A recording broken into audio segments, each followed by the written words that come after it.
thanks for all coming out. You know,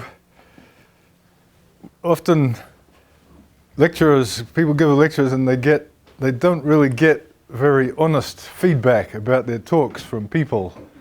You know, everyone says, great talk, and I'm as guilty as that of anyone else. You know, I've been to some really lousy lectures, but I said afterwards, they go, oh, this is a great talk, thinking, oh shit, that was an awful talk. Great talk. But the proof of the pudding is who comes back to the third talk, and you know, so I must have been doing a good job to have so many people coming back. All right, so I'm very happy about that. All right, so in this lecture I want to, so it's independent of the first lecture, but it's also very dependent on the second lecture. In fact, in terms of ideas, it predates the second lecture. And one of the things that should come out of today's lecture is how I got onto Thomson's group in the first place. I mean, I wasn't particularly Thomson person, but it's actually, I have to say that I had this idea initially, it must have been in the early 90s, but it was only much more recently that I started to take it seriously. And as I hope to persuade you, there's a construction, the beginning of the construction just wanted to be done. And what I talked about last time was some kind of distillation into some very nice mathematical formalism of a rather messy physics idea. So that's this on the continuum limit of a quantum spin chain. So I've got to define, at least for you today, what a quantum spin chain is. But I'm going to start with something that's in the at least philosophical background to the whole thing, and that has to do with scale invariance. So I want to tell you a little bit about scale invariance. So it's very general. If a system, which might be in physics, economics, biology, chemistry, has in its mathematical description a parameter x. I included economics here, by the way. My wife is an economist, and every now and again I'm sort of her mathematical consultant. So she asks me this question every year or so, and it's always the same questions. There's two questions that always come up: sum of a geometric series and logs. How do logs work? Logarithms. And the economists have this thing that they call constant return to scale or something like that, and every time I have to re-explain logs and so on. So that's why economics is there, because of the scale thing. Anyway, if a physics system has in its mathematical description a parameter x, then the scale transformation of the parameter x is you simply multiply it by something, right? And the idea is that if a law in the physical system is of the form y equals f of x, then the system is said to have scale invariance if f has the property that f, when you rescale, is the same. Well, that's not very exciting, isn't it? But more generally, when you rescale, you actually multiply the value of f of x at the old scale by some function of the scale change, right? So for instance, we would expect that if the height of an animal is x and its weight is f of x, then we would expect that f of lambda x equals lambda cubed f of x, right? So this is because that is the case of the proverbial spherical cow. Now this is a joke that I thought everyone knew about, but apparently they don't. So I'll tell you the joke of this. Do you know the joke of the spherical cow? So this is a farmer who has a sick cow, and he goes to a physicist thinking that physicists are able to fix anything, and he says, you know, can you help me with my cow? It's sick. And the physicist has a look at the cow and takes a look and says, okay, I'll work on it, yeah, I'll think about it. And so the farmer goes away, and 2 weeks later, he hasn't heard from the physicist. So he goes back to him and he says, well, you know, how are you doing about my cow? The poor thing is really not doing very well at all. And the physicist says, oh, great, yeah, I've made real progress. I've solved the case of a spherical cow. So that's what the spherical cow in this joke is about. The other thing about this, of course, is that there's this, for those of us whose weight fluctuates quite a bit, there's this horrible thing called the BMI, the body mass index, where they don't seem to know this. That they have a power of 2 in there, which means that the taller you are, the more penalised you are by the BMI. So, you know, anyone who's 6'5" is obese, basically, according to the BMI. All right.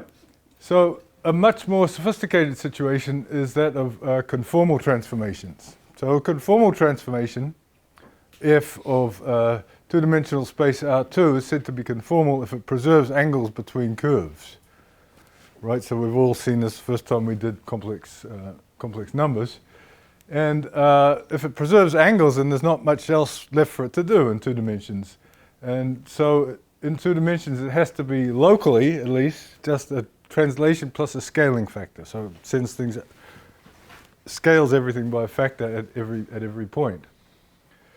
So f is a local, so we call it a local scale transformation. Now, to obtain a vast supply of such transformations, you can identify R2 with the complex numbers, and any transformation which is differentiable in the complex sense is conformal pretty much by definition. Right?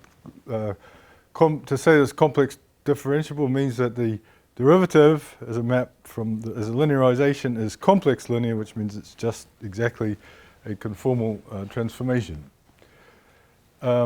Now, of course, it's local, right? Well, let's say a bit more about it. This is the springboard for so-called conformal field theory, either classical or quantum, where the infinite dimensional space of conformal transformations in 2 dimensions gives extraordinary structure to physical systems whose laws obey conformal invariance. So if something is invariant under local scale transformations, then whatever mathematics you use to describe it must have embedded in it some kind of representation of this of all conformal transformations. Now, of course, there's one slight snag which makes things a little bit messy, which is that if a conformal transformation of the complex numbers is globally defined, if it's defined everywhere, then there's not too many of those. It's a fairly small group. So this is because you have to allow, in general, you have to allow singularities, which don't work necessarily very well with the group structure. And that reminds me of another amusing story that I witnessed of a lecture on conformal field theory by a rather famous physicist who was doing all this stuff, you know, all these formulae and so on, and playing pretty free and easy with the complex analysis.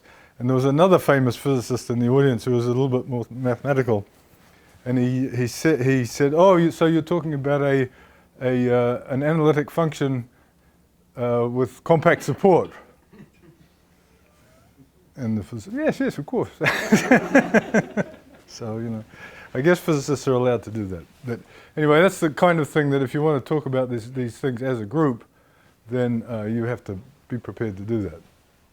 However, you can have a much more naive way to have scaling symmetries which are globally defined and perhaps even more deserving of the local, to be called local scale transformations. Well, again, you have to have singularities. If you want to have something, but at least you can make a group of it. And I'm going to restrict myself to the 1-dimensional case. Conformal field theory is about the 2-dimensional case. I'll say a little bit more about that later. So we define a piecewise linear transformation of the unit interval to be a homeomorphism. We saw these yesterday. F from 0, 1 to 0, 1. There's no 11s there today, which is good. For which there is some kind of partition and numbers for which in between the elements of this partition, the function is just simply given by this linear function. So that's a piecewise linear transformation of the unit interval. And as we saw also yesterday, the graph of such a piecewise linear function will look like this. Okay, there's 0 and 1, and it takes the interval to itself, and it splits up into these these little pieces on which it's just a graph of a linear thing.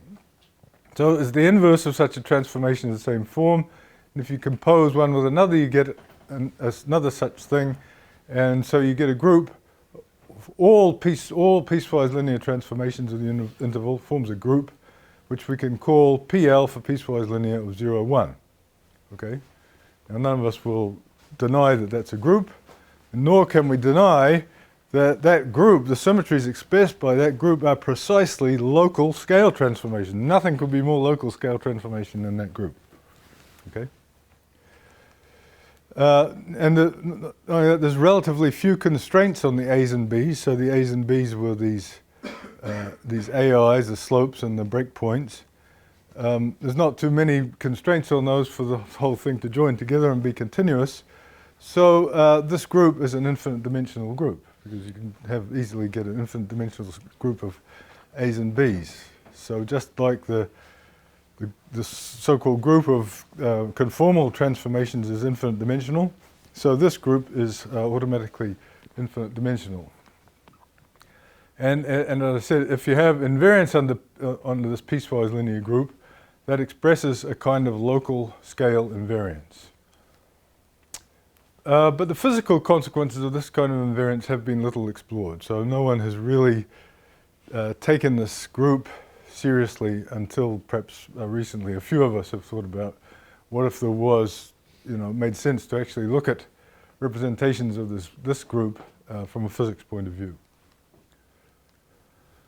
So what's the connection with physics? Well, it is standard wisdom in physics that a system undergoing a phase transition should exhibit some kind of scale invariance. So phase transition is like water going from one phase, ice, say, to liquid water, and then from liquid water to gas. This happens at a very specific temperature, and as you go past that critical temperature, there's a discontinuity, even qualitative discontinuity in the behavior of the system, what it looks like.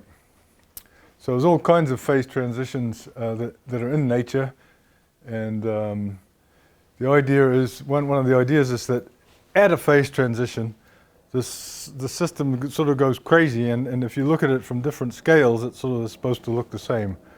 I remember very early on in my mathematical career, I did it for myself, a simulation, as soon as I got hold of a computer, as soon as they started to come out, of the so-called Ising model, which is the simplest kind of statistical mechanical model.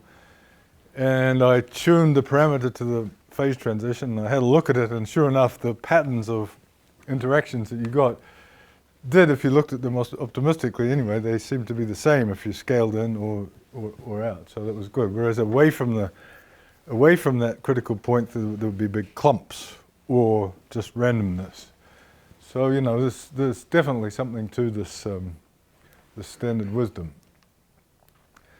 So for this reason, physicists think that conformal field theory is supposed to arise in the continuum limit of a two-dimensional physical system at criticality. So the idea is that if you have some two-dimensional system, be it quantum or classical, and you look at what happens at this critical point, then the mathematical or the physical quantities that describe the system, magnetization, things like that, should exhibit some kind of scale invariance, and in fact you should have an action on the mathematical structure of this conformal group. Okay? So the idea that I want to explore today a little bit is that perhaps instead of the conformal transformations, we could look at piecewise linear ones, and this group that I've just described, PL of 0, 1, might maybe be of use in one-dimensional theories. So from a physical point of view, from what I can tell, this is a bit heretical, so you should not expect any of my statements or ideas in today's lecture to be anything less than controversial, but I'm going to make them anyway. So first of all, a connection, dropping down to one dimension, you may feel like you've sort of thrown the baby out with the bathwater. It's getting too low dimensional to be of interest. But in fact, it's not as foreign to two-dimensional physics as one might think. So what happens in conformal field theory, you start with this two-dimensional theory, but because of conformal invariance, you actually split that theory, split the mathematics of that theory into two one-dimensional chiral halves. So this is analogous to if you're studying the ordinary wave equation in 2 dimensions, then any solution is the sum of a left mover and a right mover, any function of x minus ct plus, the wave equation. Then if you take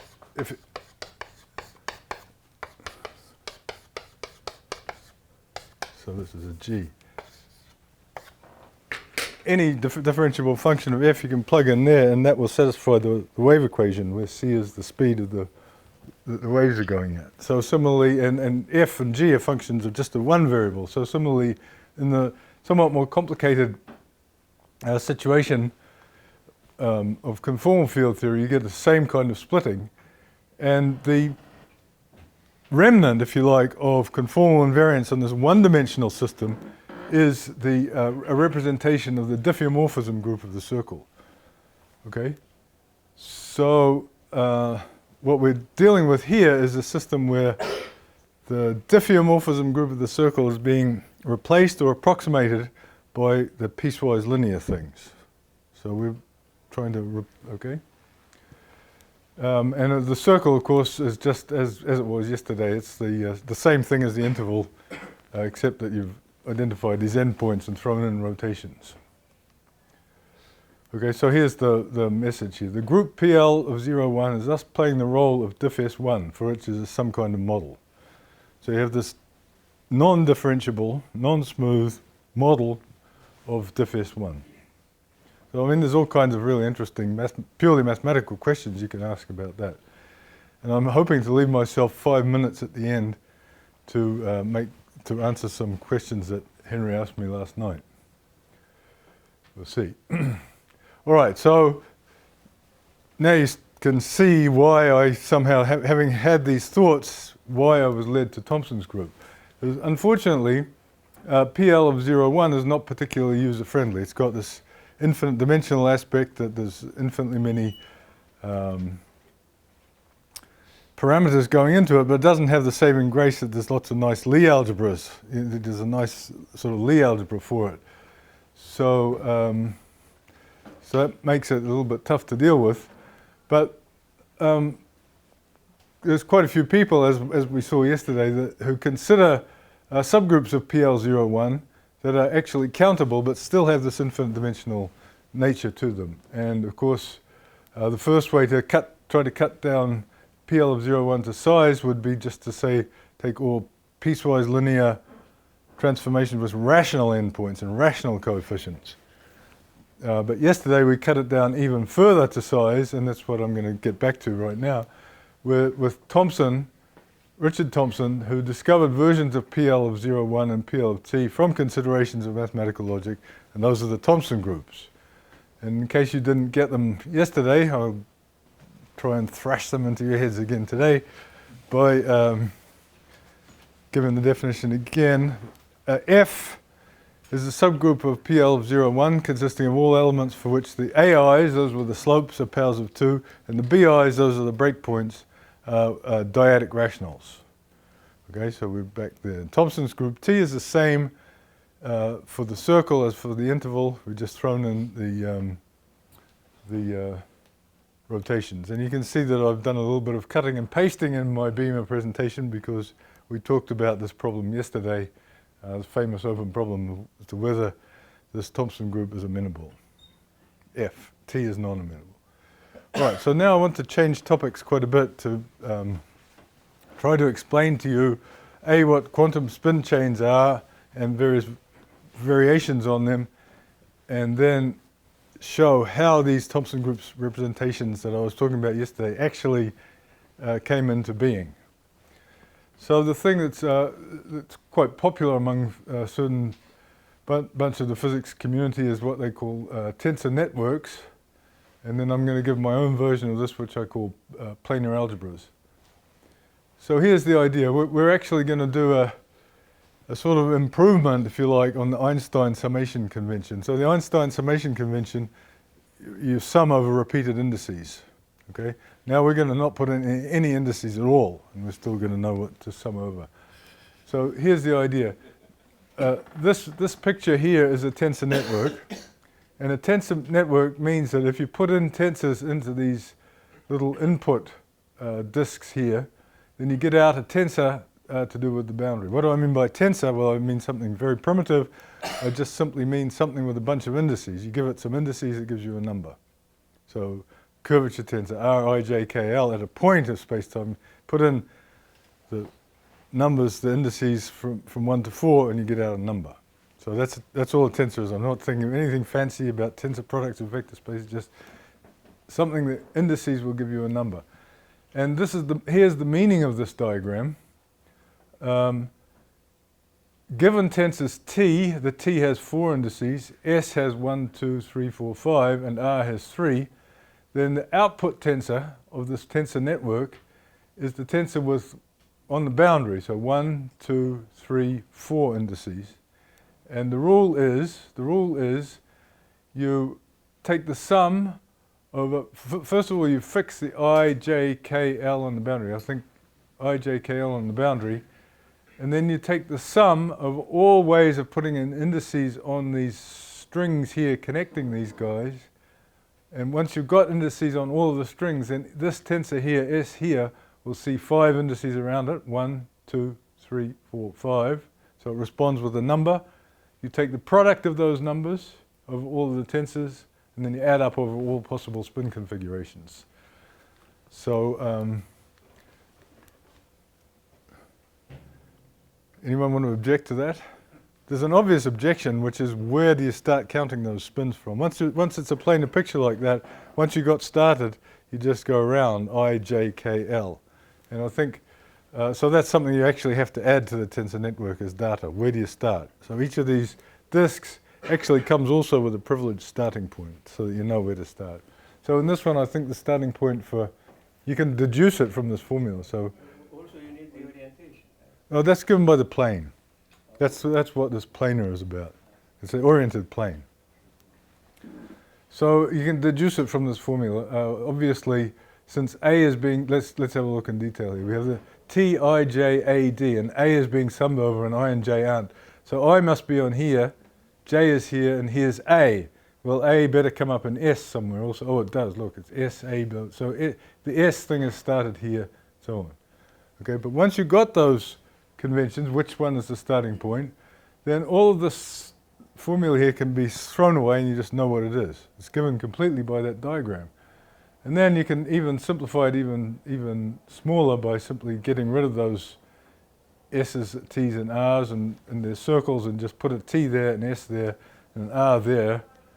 And if you're clever and put them in the right place, then you've got the convention as to where it starts. So when I put S here, you're not going to need this for this talk, but I'm just sort of, I can't stop. Once you put the S there, that means that the first index is going to go clockwise from there. 1, 2, 3, 4. So this is really neat notation. R, I, J, K, and so on. Right, so that's tensor networks. Very nice. So, you know, and there's no indices in sight, they're just all implicit. And perhaps the most important thing about these diagrams is if they're closed. So if we go back and say, suppose there's no boundary points, then everything gets summed over. You completely contracted all of these tensors, and that gives you a number. Right, so a closed tensor network gives you a number. So for instance, the inner product AB of two tensors is given by this diagram here. You have A here, and you put B star here, and B star is simply B read backwards and the complex conjugate.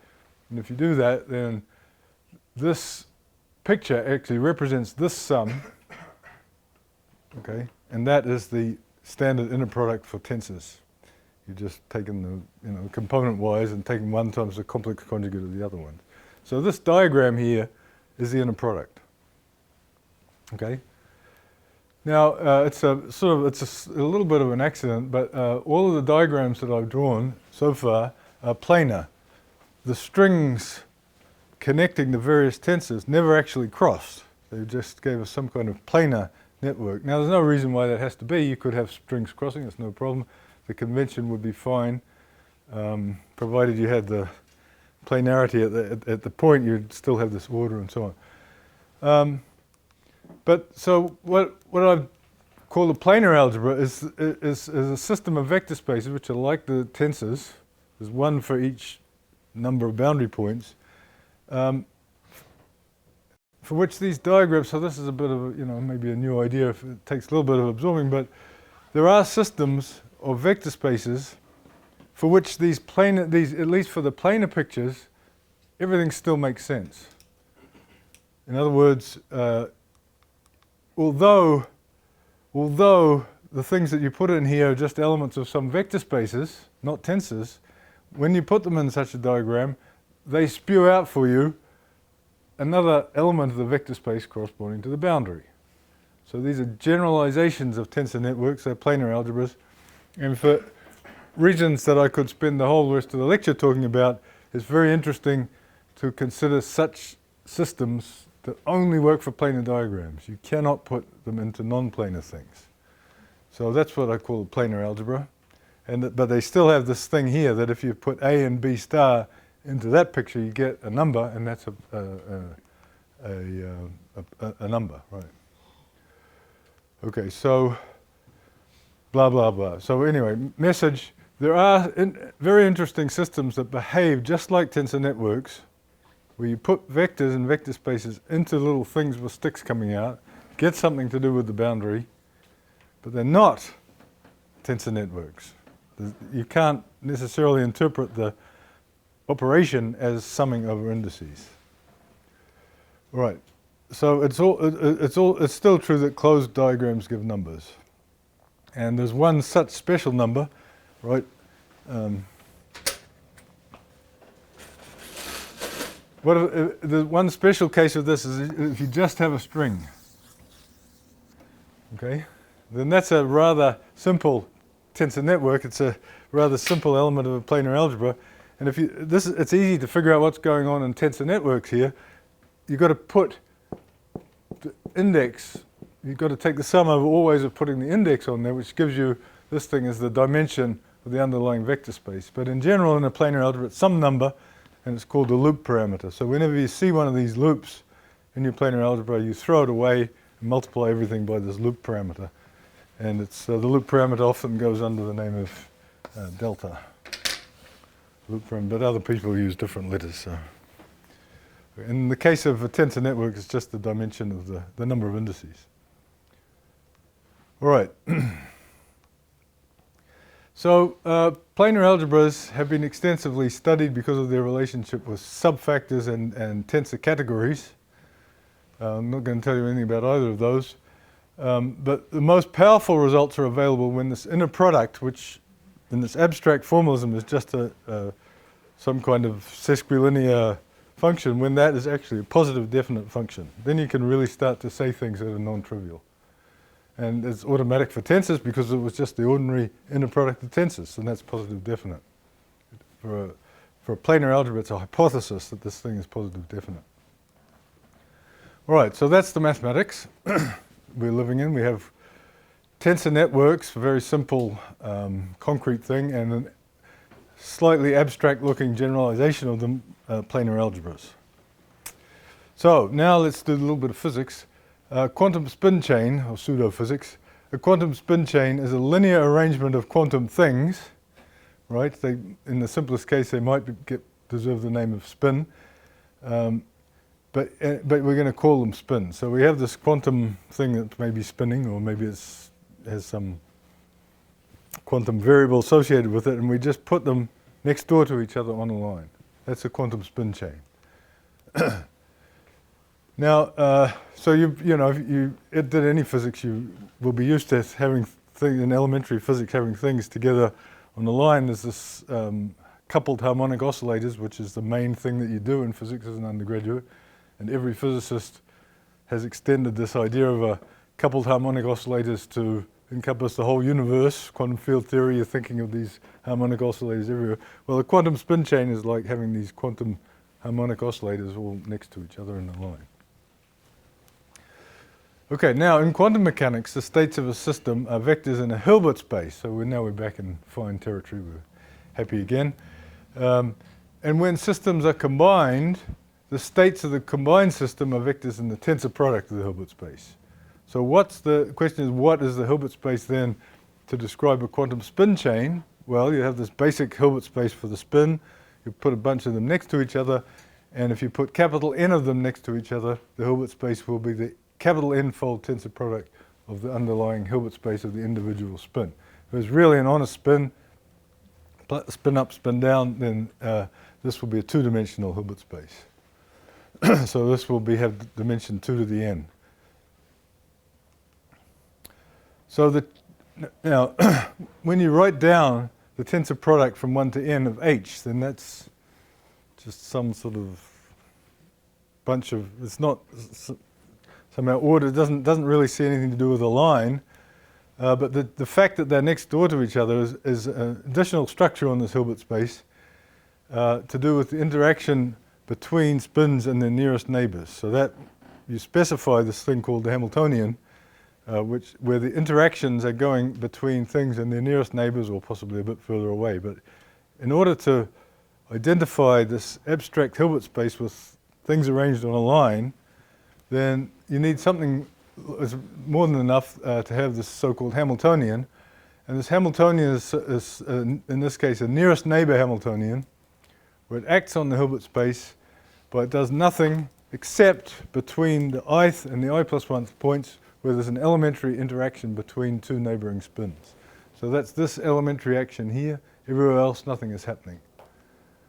So H is the self-adjoint operator, because that's what physics says.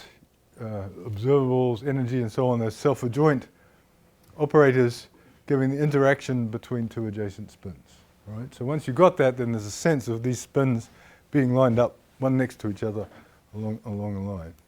And it's common to impose periodic boundary conditions so that the last spin is connected to the first. So that the Hamiltonian might have a last component which goes between this one and the first one.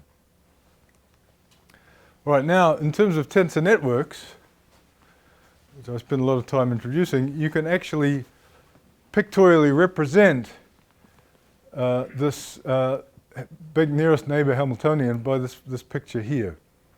So psi is supposed to be a vector in this tensor power. So this is a tensor, so it's something with a bunch of legs. So there's capital N legs here, 1, 2, 3, all the way up to n. So this is something I can apply my tensor network formalism to. I can put psi in there, and then I can sum from I equals 1 to n minus 1 the action of having this h in between I and I plus 1 acting on psi. So this is just an h in the sense of tensor network, so I'm summing over various indices. H is a tensor with 4 indices, and I'm summing over all those indices here. And that picture, or sum of pictures, is the Hamiltonian of a nearest neighbor quantum spin chain. So take away from it, it's just the sum of pictures from the spin network point of view. Okay, now the point is that you could observe that all that went into the Hamiltonian was the picture. Right? You have the picture, you've got that h, and then by interpreting that in spin networks, you've got an actual operator. But you could also interpret it in planar algebras. You've got a linear map from the vector space to itself, which is self-adjoint, blah, blah, blah. So you could think of that as being a generalization of a quantum spin chain with a Hamiltonian. Now, one of the great advantages of this is that it allows us for lots more possibilities for the Hamiltonians. Instead of the poor things having to be these n squared by n squared matrices, they can just be elements in some planar algebra, and that frees you up to use all of your tensor categories or your subfactors and so on to get lots more possibilities. Now, if you do that, you're paying a price. So I've said that if we use an n squared by n squared matrix, then that's a quantum spin chain. Whereas what if you just use something in the planar algebra? What are you getting? Something abstract. However, so you lose the naive interpretation of a chain of spins, but it is possible to give a physical justification for the quantum spin chains based on von Neumann algebras, these infinite dimensional algebras that have been lurking in the background of all of these talks without ever being, faced up to. And this argument, together with planar algebras, is very nice because it extends a well-known equivalence between two-dimensional classical statistical mechanics and one-dimensional quantum mechanics. So there's both mathematical and physical reasons for wanting to extend this idea of a quantum spin chain to a quantum spin chain where the vector spaces, instead of being simple tensor products, are the vector spaces in a planar algebra. And these I sort of objected to this terminology at first, but now I rather like it. I'd been studying it for years, and all of a sudden people told me that it was called an anyonic spin chain. Great, I think it's a really nice name, so I'm very happy to call these things anyonic spin chains. All right, now I come to the guts of the talk today. This idea of scale invariant states. So I'm going to give a construction which can be thought of as a reversal or an inverse of the idea of block spin renormalization, which is due to Kadanoff and Wilson and some Nobel Prizes there. So the idea of block spin renormalization, let me tell you what that is in just one sentence. The idea of block spin renormalization is this: if you have a lattice and you want to have the spacing in that lattice, you want to look at what happens as that spacing goes to zero, then the idea is that you take this lattice and then you take a bunch of spins on it, and then you say, well, instead of having this being a bunch of spins, I'm going to make it a single spin on a coarser lattice.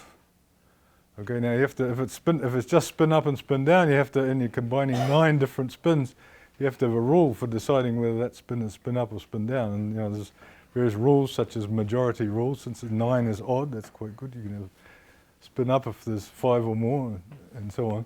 Anyway, so this is the idea being that if this scale invariance at a critical point is really true, then when you do one of these block spin changes from the lattice to itself, then at criticality on this lattice, things should be invariant or at least equivariant with respect to block spinning.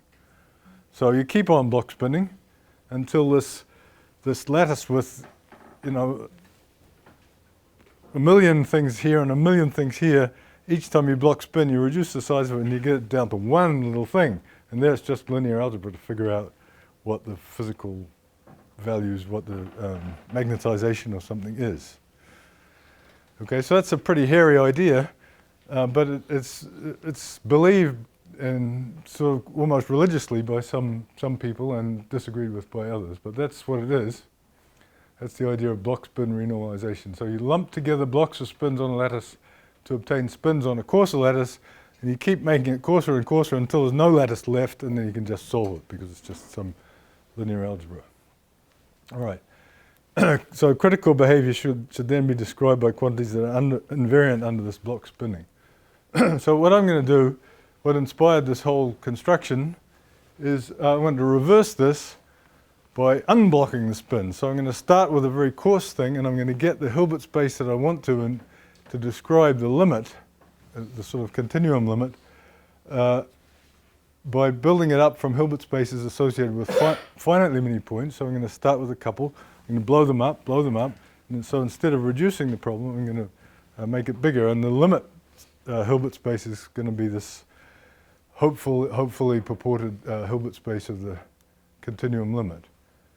So to this end, we need a way of increasing the size of a given finite set. We want to go from a number of points to more points, and so on. And the idea of this is unblocking the spins. And to do this, we'll use something that we started to see yesterday. We're going to use a Y, and that's going to be a linear map from H to H tensor H, and this is the Hilbert space of one spin, and this is the Hilbert space of two spins. So this guy is going to give us a way of thinking of one spin in the space, a state of one spin in the space of states of two spins. And so, and by iterating that procedure, we'll end up with an infinite dimensional space, just like we did yesterday for this direct limit. So we're going to go over it again. So the adjoint, Y star, would be the spin blocking operator. So the mathematical relationship with the Kadanoff-Wilson spin blocking is simply the adjoint of this y will go from h tends to h to h, and that's the spin blocking operator in renormalization. So we're going to reverse that. The isometry condition, if we want to embed the one spin Hilbert space into the two spin one, is this condition here. Okay, what do I mean by that condition? Well, I've told you, this is spin networks, right? So this, I don't need to write down any indices at all. That's been through it, but just to keep you happy, I did it. This is the pre-Einstein notation for this condition. Okay, so in other words, what I'm saying is every time you have a y, What is K? Delta K out. yeah, that's like 11, right? That's a typo. So thank you. Let's get rid of it. Okay. So I don't get carried away.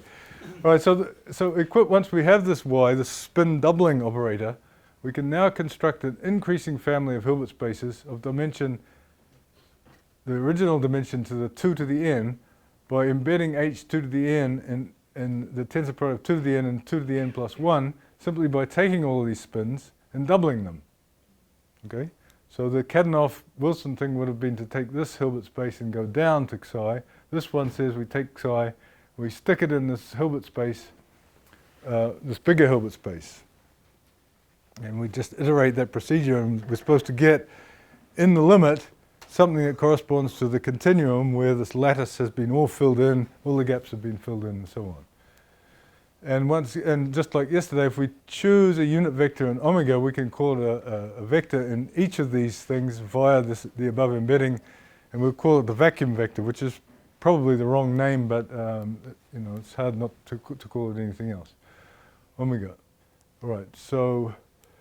So what we thus get is an increasing sequence of Hilbert spaces. This is the one spin space, two spin space, so on, 2 to the n spin space, 2 to the n plus 1 spin space, and they go ooh. And the fact that it's an isometry means all these embeddings are isometries, and you have on the algebraic inductive limit, you have an inner product, complete it, and you can get this inductive limit Hilbert space.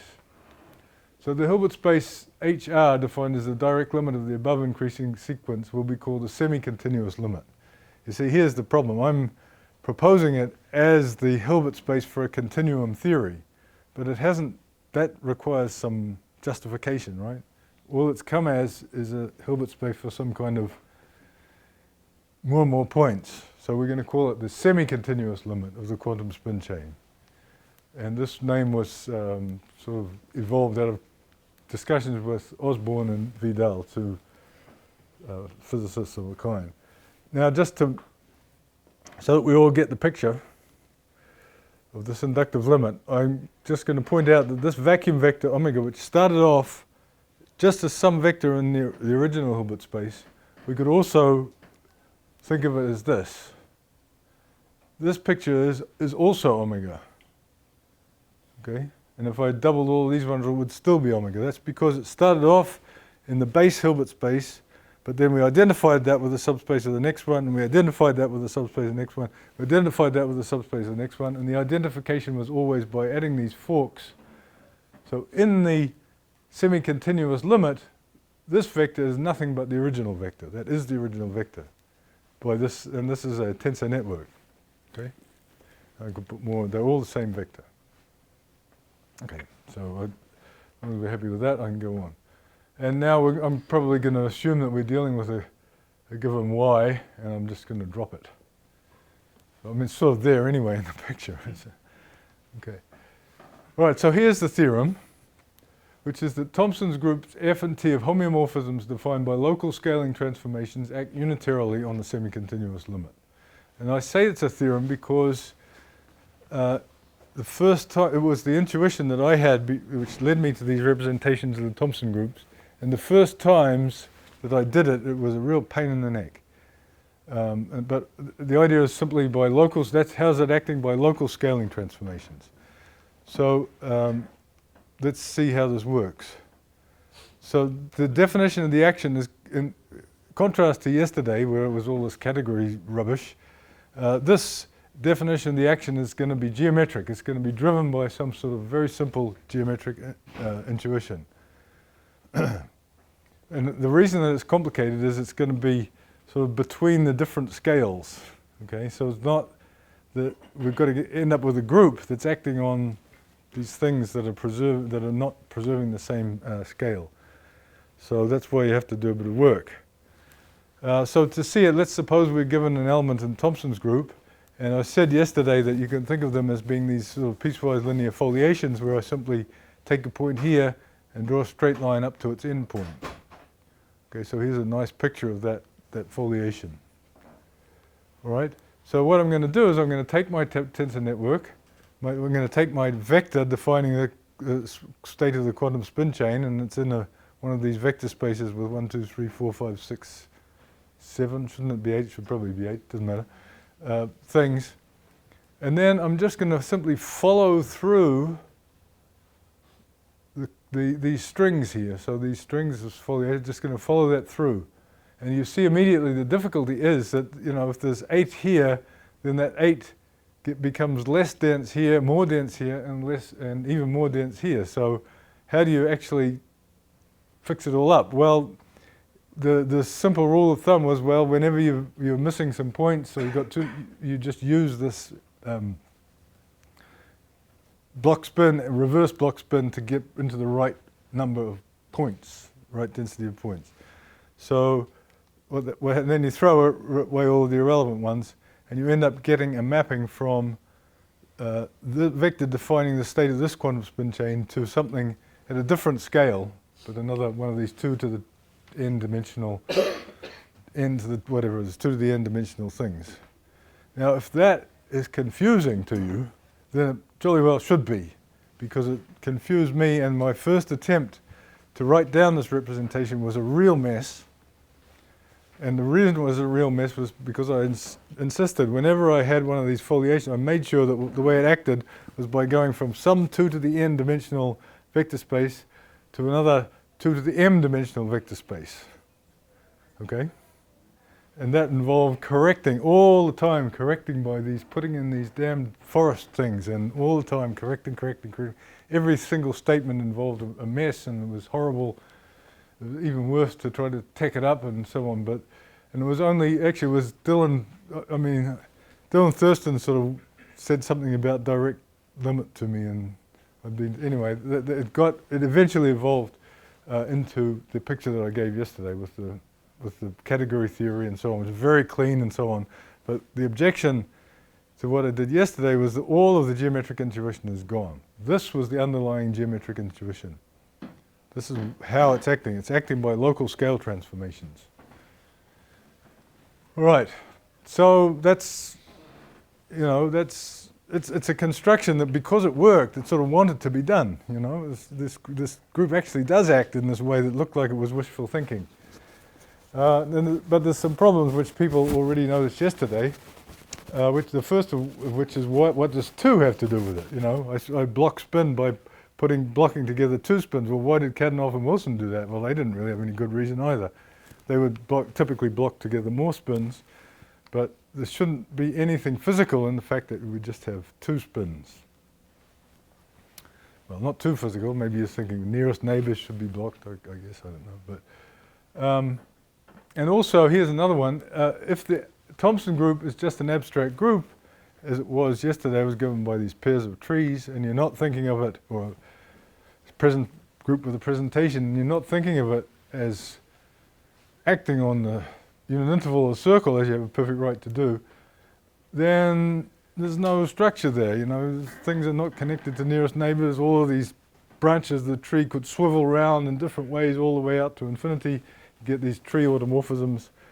So it would be pretty crazy. So there's people who work in the block spin renormalization game. They encountered exactly the same difficulty as this, that the tree itself has too many automorphisms. It's not geometric at all. And Evenbly and Vidal invented the so-called mirror, which is multi-scale entanglement renormalization ansatz, and they're very proud of giving the best names to everything. They have this acronym, which introduces what they call unitary disentanglers to tie up the branches of the tree. So let me tell you what the tensor networks that they came up with. Here they are. So it's like our tree, that we're starting from this thing and then we're branching out, but in between the things, instead of just having a tree, they join up the leaves of this tree with its nearest neighbor with a thing here, which they call the disentangler. Okay?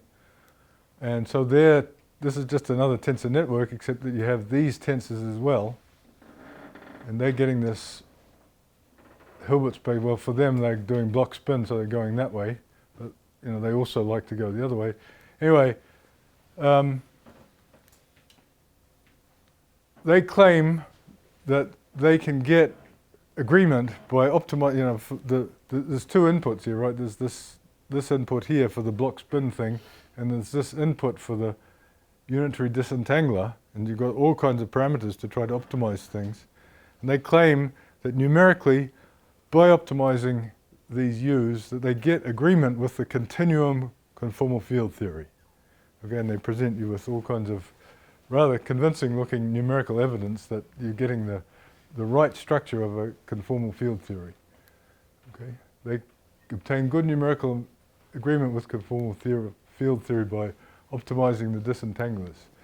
But, in the short time that remains, I'm going to stick to the tree, because we like it. It's got Thompson's group, and that's a wonderful group. But so we're going to sort of have to abandon probably all hope of getting conformal field theory in the limit, and this is where I start to be even more radical and heretical. On the other hand, it is true that as soon as we consider the Thompson group acting as a group of homeomorphisms, then it's sitting there on the line, and therefore we can think of it as acting on a dealing with a quantum spin chain. So, and the renormalization idea says that we should look for states that are invariant under scale transformations. So, and I'm going to tell you about them. They're certainly scale invariant. So according to the yoga of criticality phase transition, we might look for them at what's called a quantum phase transition. So when I talked about water melting and ice and so on, the parameter that was varying was the temperature. Well, in one dimension, you don't get such transitions, but things at absolute zero, you might get some other parameter that you can tweak, and you get a phase transition as a result of that. Right, so now this is all an excuse for doing this wonderful computation, which is what this talk is really all about, which is to investigate how the rotation by 1/2 acts in this picture. Right, so we're going to take this 2 to the n, this very large dimensional Hilbert space that we've got by doubling all the spins, and then we're going to just rotate by one tiny little whoop, one element. And we want to figure out how that happens, what that does. We've got a unitary group representation. So as I told you before, what you have to look at is the coefficients. In particular, we've got the vacuum vector. So we want the coefficient of the vacuum vector for that rotation. And if conformal field theory is going on, as n tends to infinity, that rotation is becoming infinitesimally small, and we should get a continuous thing. The coefficient, this number here, should tend precisely to the inner product of psi and eta. And if they're unit vectors, that should be basically 1, right, if it's one unit vector. So this is what we have to do. We have to calculate this guy. So this is the wonderful thing, is that you can actually do that. And this renormalization thing works to calculate that. So let's suppose that psi and eta are some approximation vectors. They're in some coarse-grained space, maybe 64 spins. And then we embed them into 2 to the 64, or Google spins or something like that. And so the following picture in the sense of tensor networks or planar algebras is the picture for this inner product. So this is what we're trying to get. We're trying to get n go to infinity, k is fixed. N is going to infinity, k is fixed. K is where they start from, n is where you've ended up. So this is the picture, if you think about it. Now, I've been to too many talks where people just flash a diagram up and they expect that because it's a picture everyone can see instantly what's going on, and I hate that, so I'm going to try to talk you through what the meaning of this picture is. So if we draw a line through the middle of it, straight through the middle there, then on the bottom we'll see psi embedded into some finer grained vector space. And above that line we'll see eta embedded into some finer grained vector space, but they're joined up by being shifted along by one unit. Okay? So this picture interpreted in tensor networks is exactly that, that thing that I wanted to calculate. This thing here. That is that tensor network, that number is that number. Okay? Now, look at all of these blue guys. Clump together everything in that blue thing into a single chunk. And what you see is this picture here. So I've called everything in that chunk X. Okay, so I've clumped all these together and called them X. You notice that this is a little bit more coarse than the previous one. If you see nothing else, you should observe that this is more coarse, right? And there you see, this is a thing that we can now iterate. If we call, let's forget about that. I'm not going to get it. If we call this particular thing, which is what we saw inside one of those little things back here, there's the X, right? Then that is a map which takes two X's and produces one, because there's 1, 2, 3, 4 coming out. So you have two things with 4 going in, you have one thing with 4 going out. That's your basic block spin renormalization. And that picture that we got is therefore equal to this picture here, where y is r of x, right? So if I call this r of x, if I call y equals r of x, then that picture there is precisely this picture. If you see nothing else, just notice that it's coarser. So I've taken all of those x's and replaced them by half as many y's. Okay? And I can keep going, this is the same number, and I can keep going, just like in Kadanoff-Wilson, until I get something that's just got one instance. So what am I doing mathematically? I'm taking this transformation, and you know, numerically this is just a quadratic function of the entries of x, and I'm iterating that transformation. So this gives us a quadratic transformation of an ordinary finite dimensional vector space. I'm iterating it and seeing what happens as things go to infinity. Okay, so this is the classical dynamical systems. All right. Now I've only got 2 minutes to go, so I'm going to have to, and I want to get to the cute-looking parts. So let me say the result of the calculation, just by looking at this dynamical system and the way it behaves, is you find that instead of this thing tending to the identity, it tends to 0. So it's the worst possible discontinuity you can imagine. Instead of the thing being like a smooth diffeomorphism, as the things get closer, they get further away. So, and with exponential speed. So if we wanted to get conformal field theory in the limit, we have been defeated. Okay, so any hope of getting conformal field theory is gone. But the mathematics, you know, now I'm guilty of the worst possible sin. The mathematics is so pretty that I'm tempted to say, well, maybe physics obeys that mathematics. And to get some numbers out, I can certainly get numbers. You can renormalize this so that it tends to a limit, and you get some numbers and so on.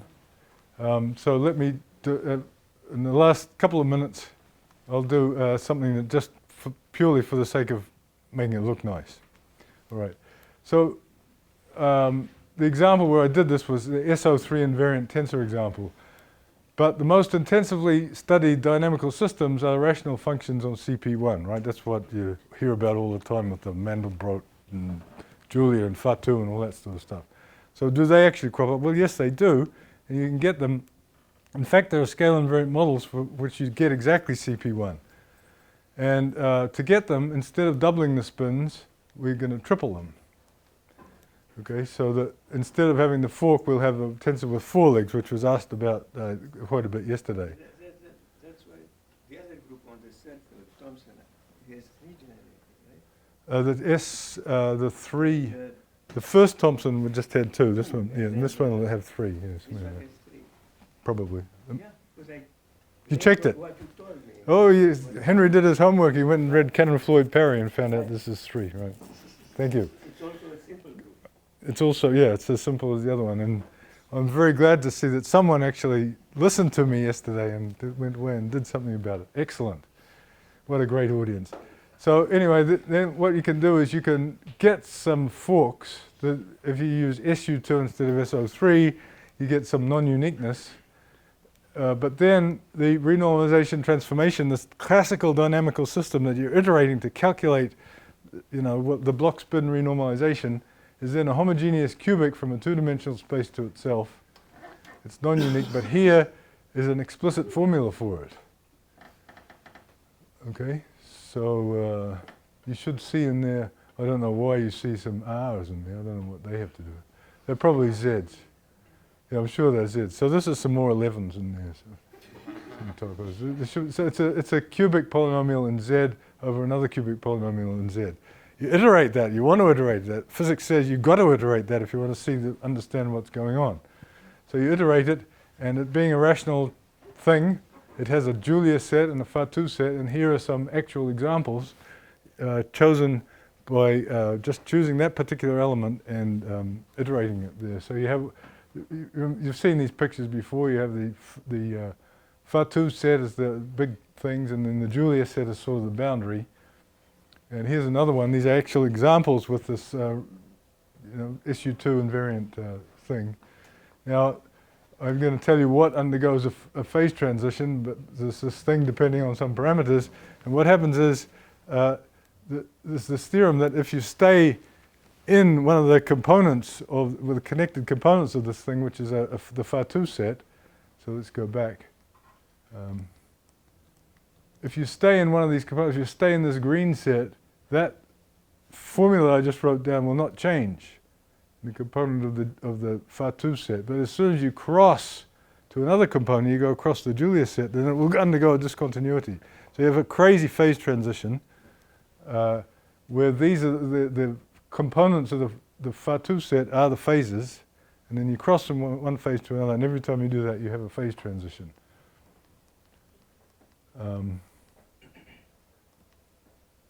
So thus you can imagine an experiment where the correlation between a state and its translate on the lattice is measured.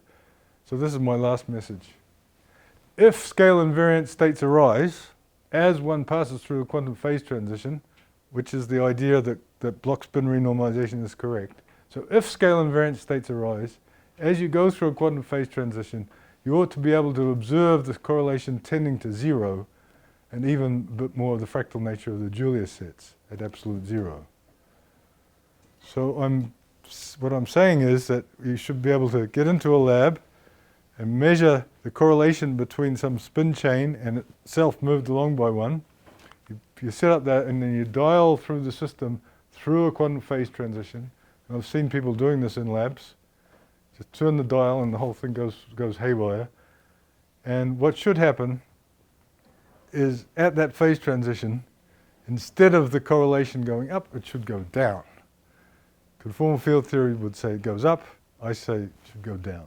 So maybe I'm right, maybe I'm wrong. I wouldn't put a lot of money on me being right, but the idea is that, if you take a quantum spin chain about that long, you have about 10 to the 8 spins in it. That's not 10 to the 23. It's, you can just almost see, well, it's certainly a lot less than the national debt or something like that in dollars. Not that that's very visible. Anyway, so that's the end of the talk. So thanks.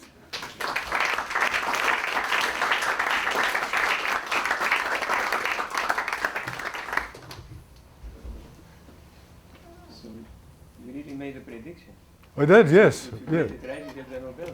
Yeah, right. Yeah, for sure. Yeah.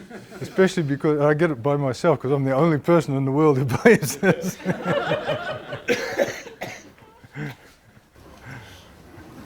So the parameter where you were getting that you were iterating dynamics over Yeah. was the parameter for your whole renormalization scheme, right? So when you change the parameter, you're like changing your whole renormalization scheme. Is that right? Which parameter are you talking The about? Z, the Z, in the rational function.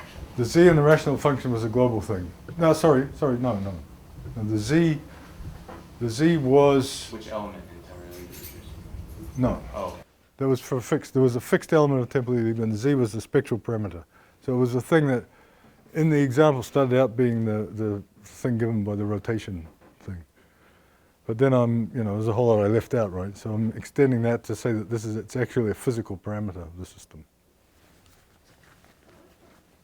With this transfer matrix spectral parameter business. more questions?